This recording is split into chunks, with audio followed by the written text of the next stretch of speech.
My name is Saladi, as I always tell my people introduce myself to as Salad and I, because it's easier to understand. Okay, my name, according to my tradition or my first language, Kizigua, it's borrowed from Arabic, and it's meaning salad or salat as in prayer. It's a nice name according to me because it's kind of symbolic.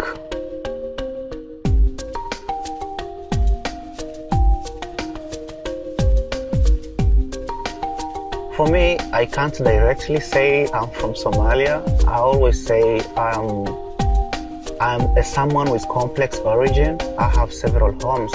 So I term Somalia as my historical home because that's where my parents are from. So I call Tanzania as my biological home. That's where I was born. So I call Kenya my academic home. That's where I studied. And America is like my geographical home where I'm living now.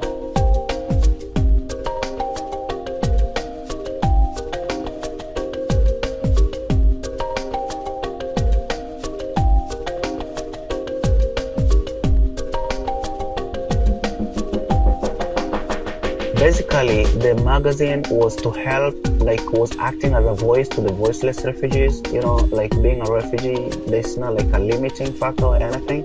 A refugee is just like any other person, his dreams, his talents, his skills.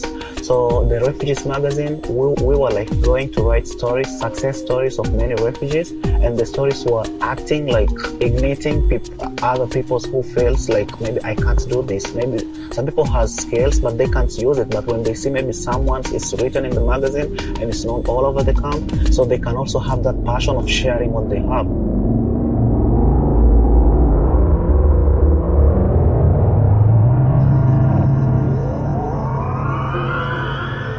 Life was pain, life was hardship, life was stress, life was like trauma or something, because we were living in a refugee camp, especially when we came to Kenya.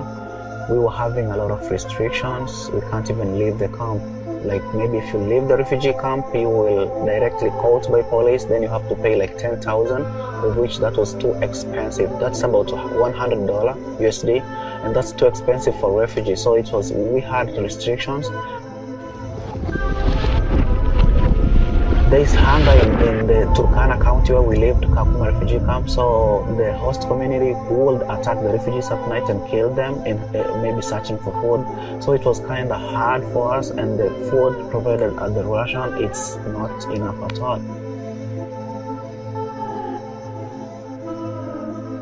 For me, I became reliant on myself. I became size 1, we call them size 1. I had my own food ration. I was given 3 kilograms of maize, 3 kilograms of maybe beans. Then I have to use that one for about 15 days, and it's too hard to eat 3 kg of maize for 15 days. So it was like eating maybe once a day, sometimes after 2 days you eat once. But we were trying to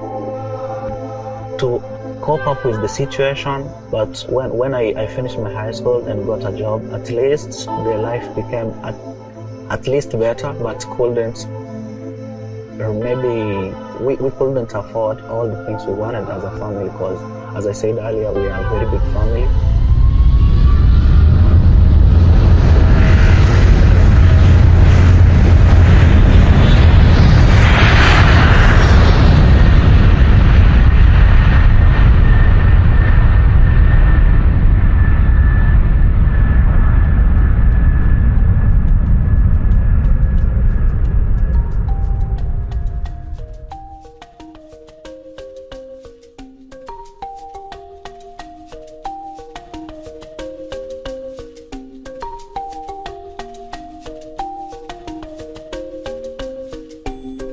To me, teaching was like a passion to me, because I started teaching. It was kind of teaching when I was in high school. I used to teach my fellow students novels, like short stories. I read novels and also interpret the stories to them, to my fellow students, because I like writing. I'm a writer, I'm a poet, I'm a journalist.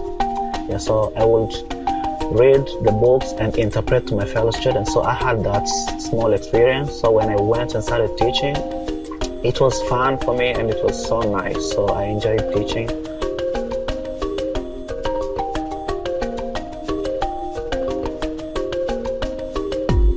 Coming to the United States, I always thought of United States as a land of hope and success. So I always told people America is a great nation where my voice can be heard. I can be someone through America because, being in a refugee camp, as I said, we have a lot of restrictions.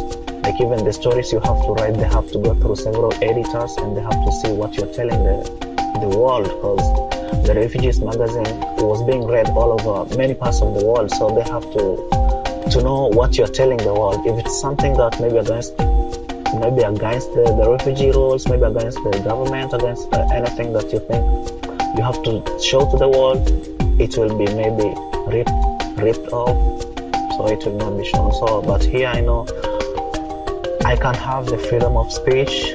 I can tell whatever I want, but as long as I'm not violating the laws.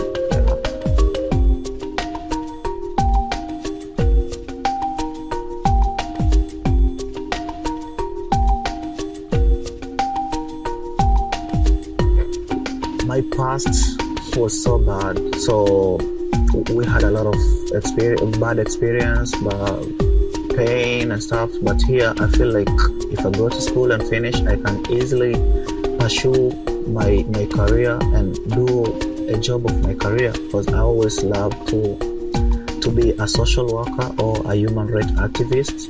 So when I go to school and finish and get my degrees, I think I can get a job I like. I also feel like I should do like a minor in film production or theater, so that I can easily turn my novels into movies in future.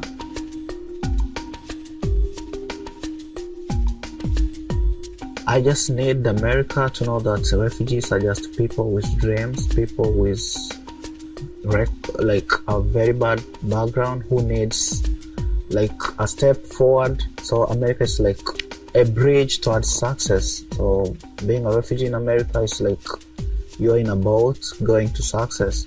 So I think we need support from the government, we need support from the community, we need support from every person we meet, so that we can feel that we are loved, we can feel that we are in a good community, we can feel that we are a living things too. My yesterday was torn apart, my today is a turn point, and my tomorrow will make the world great again.